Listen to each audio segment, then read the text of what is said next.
Masechet Megillah Daf Yudchet. We're doing a summary right now. So, says the Gemara. After Shemona Esrei, after Tefillah, which is Birkas Shona Tefillah, then we do Avoda. Why? Because it says in the verse, after Tefillah.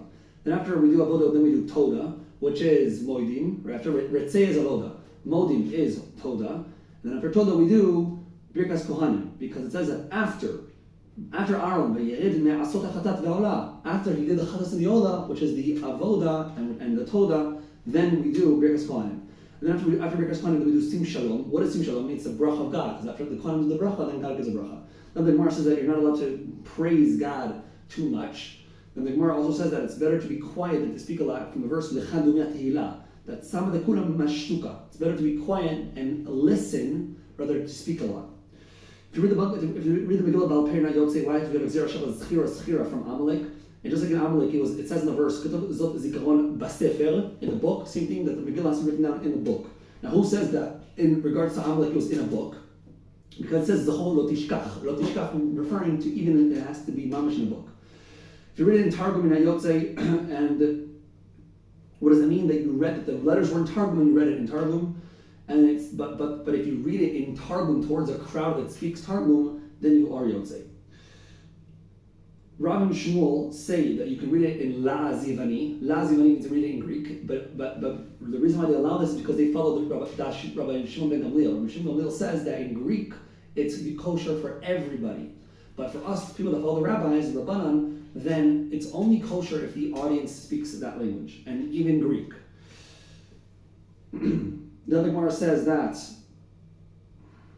halacha is like the halacha like Rosh Hashanah.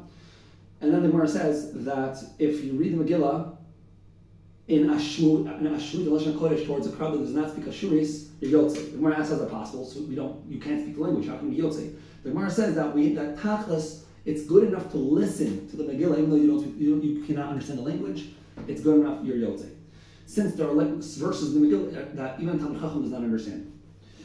Then the Gemara says that Sirugin, you're Yotzei. What is Sirugin? The Gemara brings a proof from the stories from stories about Rebbe and his Amma, his slave. That Sirugin means you read, you stop, you read, you stop, you read, you stop. And the Gemara brings a few other things that were learned from the maid of Rebbe.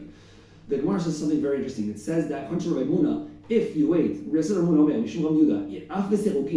of Sirugin, if you had time when you stopped to start from the beginning to the end, you have to go back to the beginning. There's machlokes whether halachas like Rav Muna, not like Rav Muna. The Gemara says that at least one thing we do know is that Shmuel, he's probably the one that said halacha is like Rav Muna because he likes following Shitas Yechidah like we see in Yevamos. The Gemara says that somebody enters a shul, they should not hear half and then hear the other half. From 50% to 100% in one place and then from 0 to 50 in another place. It has to be in order, from 0 to 100. The Gemara says that if the reader was asleep, you're Yotzei. What does it mean asleep? It doesn't mean actually asleep. It means that he was half awake, half asleep. If you called his name, he would answer, but he could not talk Savara.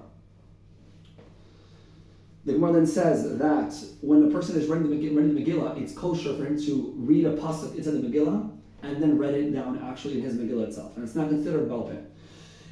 Then the Gemara says that according to Rav Yochanan, you're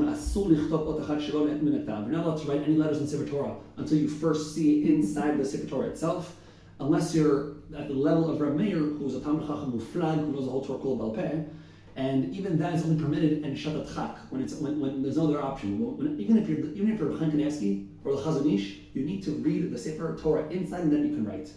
Then the Gemara says that tefillin and mezuzahs can be written without minaktav. You don't need to see them inside. Why? Because we see them a lot. Tefillin do not really need sirtut. What is sirtut? Sirtut is the lines we make above the letters. That way it's more organized. So tefillin do not require sirtut, but mezuzahs do need sirtut. This is the end to the summary of Daf Yudchet and Masechet Megillah.